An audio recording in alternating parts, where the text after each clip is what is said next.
Kerja itu tidak hanya bekerja keras, tapi juga bekerja cerdas.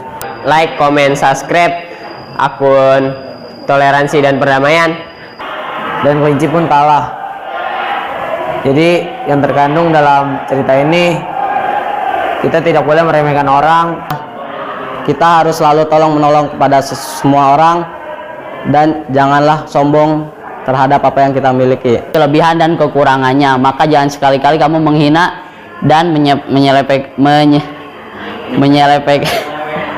menyepelekan orang lain.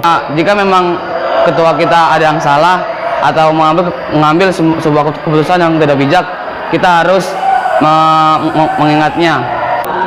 Kita harus tetap berjuang dan jangan pernah hilang putus harapan. Terus berlari sampai ke hutan, dan akhirnya pun si kancil itu lolos dari serigala. Kesimpulan yang bisa kita ambil dari cerita ini yaitu janganlah berbohong demi sebuah hiburan, karena orang lain itu juga bisa berubah-ubah sifatnya. Kita tidak tahu apa yang dia rencanakan untuk kita. Siapa yang menemukan orang, memudahkan orang lain, Allah juga akan memudahkan urusan di dunia dan di akhirat. Jadi kita sebagai anak harus menyayangi dan menghormati orang tua.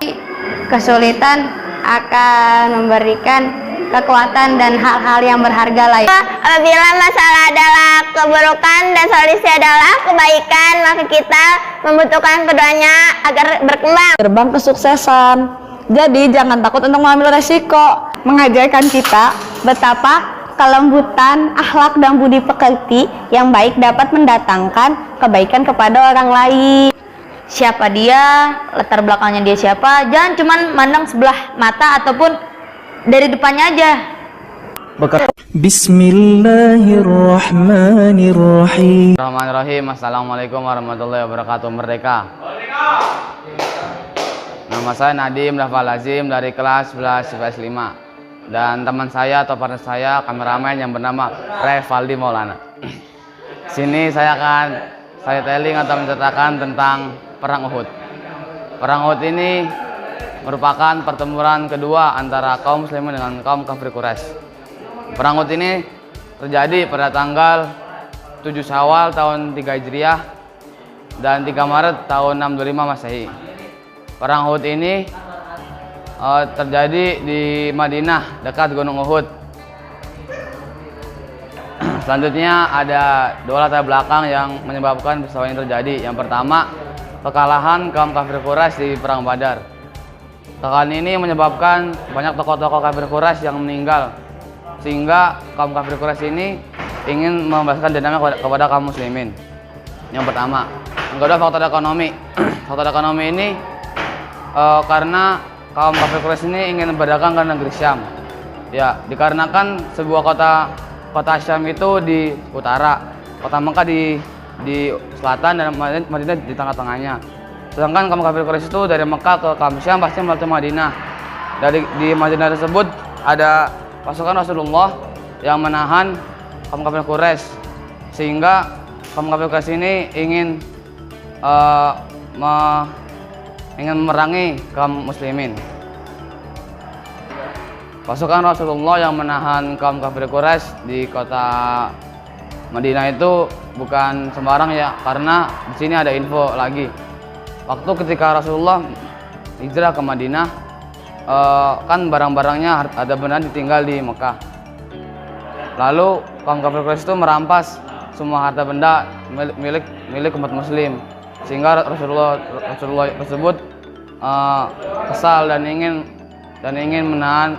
meminta kembali harta-hartanya. Nah, pada saat itu kaum kafir Quraisy tersebut juga kesal karena dihadang perjalanannya ketika menuju ke negeri Syam, sehingga terjadilah perang Uhud tersebut. Perang Uhud ini terjadi, pasukan muslim itu ada berapa sih? 700 orang.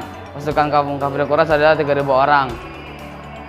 Kaum muslimin di sini tuh sebenarnya sudah ingin menang karena ada 3 orang 3 orang kaum muslimin yang ingin merebut bendera kaum kafir Quraisy. Yang pertama ada Hamzah bin Abdul Muthalib, yang kedua ada Ali bin Abi Thalib, dan yang terakhir ada Asim bin Sabit. Ketiga orang ini sudah menghajar semua pasukan kaum kafir Quraisy dan mengincar sebuah bendera dari kaum kafir Quraisy. Ketika diincar tersebut, itu udah dapat tuh benderanya. Nah, terus sebenarnya sebelum pertempuran ini dimulai, pasukan kafir Quraisy ini sudah menyimpan 200 pasukan pemanah, 200 pasukan berkuda yang dipimpin oleh Khalid bin Walid. Lalu kaum muslimin ini berada di Gunung Uhud yang diperintahkan oleh Rasulullah untuk memanah. Sedangkan Rasulullah pernah bersabda, "Wahai pasukan pemanah, jangan pernah meninggalkan tempat gunung ini sebelum ada perintah dari saya." Itu sebuah amanah dari Rasulullah kepada para pasukan pemanah kaum muslimin yang berada di Gunung Uhud. Lalu ketika kaum muslimin merasa bangga, udah menang dan kaum kafir udah kembali, udah pulang ke tempatnya, disitulah para pemanah meninggalkan amanahnya, meninggalkan tanggung jawabnya, sehingga para pemanah itu mengambil ghanimah atau rampasan perang kepada mengambilnya hartanya di kaum kafir Quraisy, sehingga ia meninggalkan Gunung Uhud tersebut. Lalu pasukan Khalid bin Walid tersebut menyerang kaum muslimin dari belakang, sehingga semua kaum muslimin banyak yang meninggal, termasuk Rasulullah yang hampir terbunuh. Beruntungnya dia masih diselamatkan. Stop. Sekian cerita singkat dari saya. Sekarang hikmahnya di sini adalah kita sebagai rakyat harus selalu mentaati pemimpin kita. Seperti dalam Al-Qur'an yang berbunyi, "Qul atiullah wa atiur rasul wa ulil amri minkum." Yaitu katakanlah kepada Allah, kepada Rasul dan pemimpin kalian. Di sini kita belajar untuk mentaati pemimpin. Seperti kan kita sebagai angkatan jadi netral, kita harus mengikuti apa kata ketua angkatan kita, Gatvan Setarabani. Apa yang dia katakan, apa yang dia perintahkan, kita harus laksanakan. Terus jika memang ketua kita ada yang salah atau mengambil sebuah keputusan yang tidak bijak, kita harus mengingatnya agar semua masalah diselesaikan. Sekian dari saya. Wassalamualaikum, merdeka. Yes, you are. Please click the button subscribe